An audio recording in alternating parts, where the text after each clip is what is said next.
Hello, this is game 2 of our Cheese of the Week, the DT Cheese and the PvZ matchup. This game takes place on Metalopolis. It's against the Diamond player, and this goes a little more according to how the build is supposed to work. At the beginning of the game, my opponent and I joke around about how many Zergs we're facing on ladder. This ended up being pretty good for this series because I was able to practice the Zerg-specific build. So notice on Metalopolis, I don't scout close spawns because in this version of the map there are no close spawns. Close by ground spawns.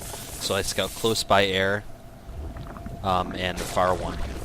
Sometimes I send a probe to the corner of my base just to see if there's an overlord flying by. Anyway, I have no idea what my opponent's doing right now. Normally this is a map where if Protoss fast expands, Zerg pressures very heavily with links. So this is a hard map to fast expand on, which is why this build is pretty good for it.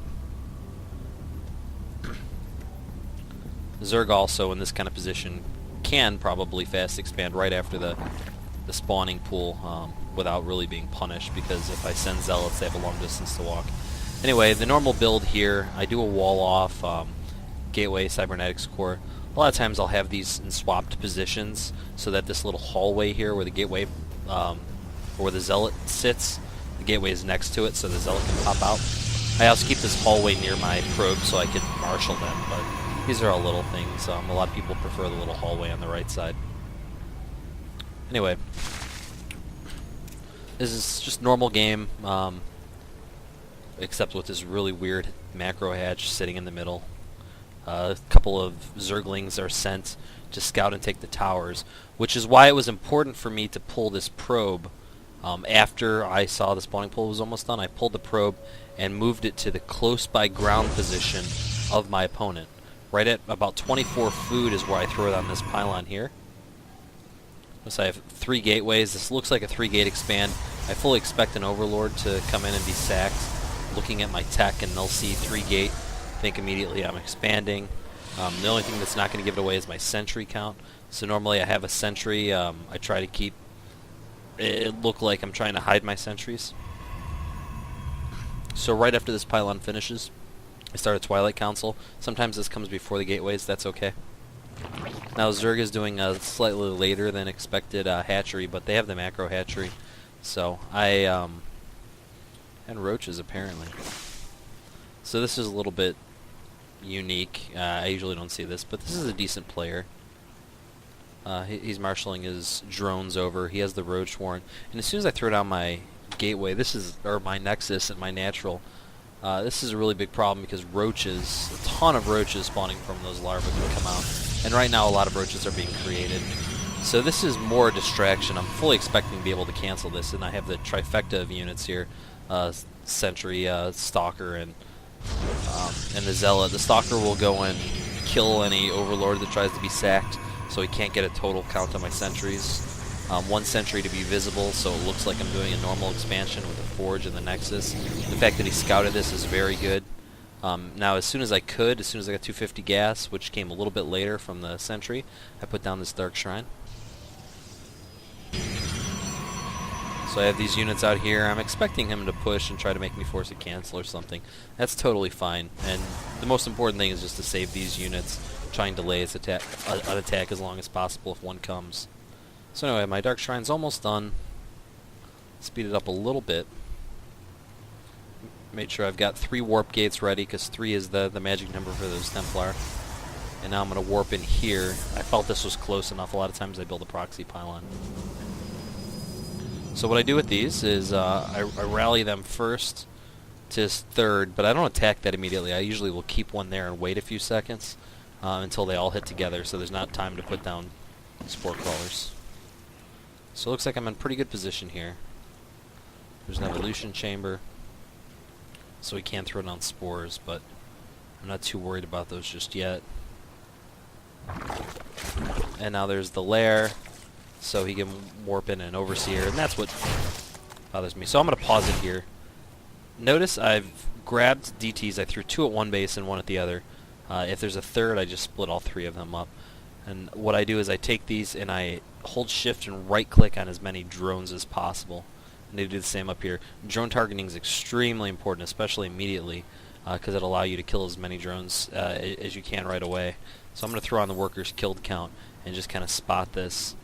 Notice there's a lair. I don't see any overseers, so I'm going to have a little bit of time to kill some drones here. Let's see how many I get. Do the same up here. Again, DT control is absolutely crucial in this build. You can't just send the DTs and let them auto-click. So notice how this guy's all queued up. These guys going in, skipping the roaches, because it takes 4 hits to kill a roach. So, anyway, I believe, what happened there? An overseer popped out? Yeah, the overseer's right here. So an overseer warped in, or morphed in, allowed him to kill some DTs. So I was going to try and save my one, maybe pop off another drone or two. And in the end, I killed 21 workers. I would have never been able to kill that many if I just sit there and held position in the mineral line, or A-clicked and let the Dark Templar go about it, his own way. Anyway, after this is the important thing, the follow-up. I get charge follow-up. Take this away. Almost immediately. I upgrade +1 in case of lings because zealots will 2-snipe lings with +1. Anyway, the towers are still godding. He still hasn't scouted this. A lot of times the Zerg player hasn't scouted my base at all. He probably assumes this is in my base. And he's lost a lot of drones. Let's take a look at the unit count. I have a probe lead. I've been chronoing probes most of the time. I chronoed warp deck a little bit, but mostly probes. So I got a lead on the probe count right now. So I'm ahead in technology. I'm ahead in income, and I'm pretty good with tech. I've got Archons out. These are the expensive Archons, but they just happen to fit into this build better than the cheaper Archons, which come from the High Templar.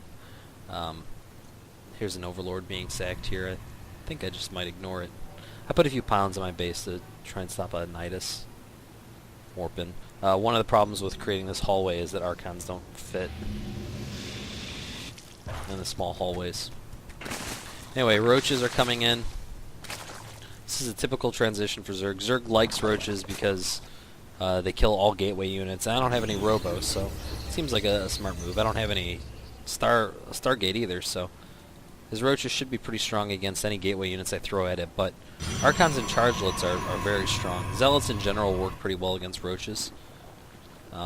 The problem is the roaches can kite indefinitely. With Chargelots, that's not a concern anymore. Plus I have my one original Sentry with 4 force fields saved up on him. Anyway, here come the roaches. Let's speed it up a little bit. Taking a third.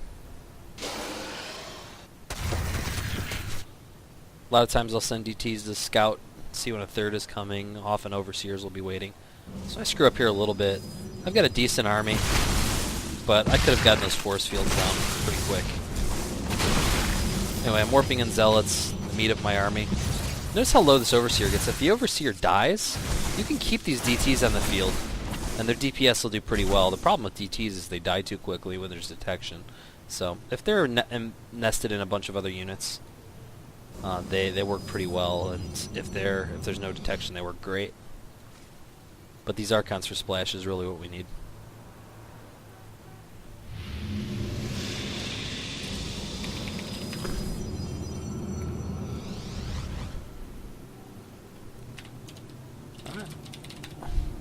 Anyway, I send a DT here. I don't attack because I don't want him to. I want him to send some drones over to marshal his drones over, and I'm going to kill them here. So I just kind of sit it here.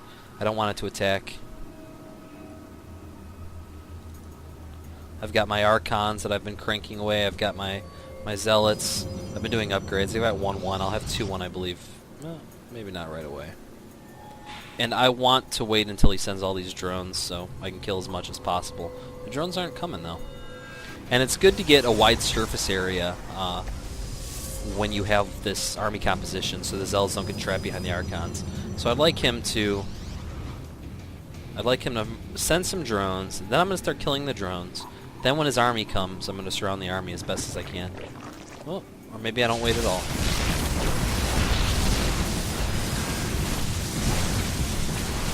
Good army composition. Now I just got to try not to hit the wrong targets. There we go. Looks like it would be a pretty even fight. There's a lot of Hydras in here. I'm not sure why they're here. They die to Archons very quickly. So I'm warping in. Zealots right behind.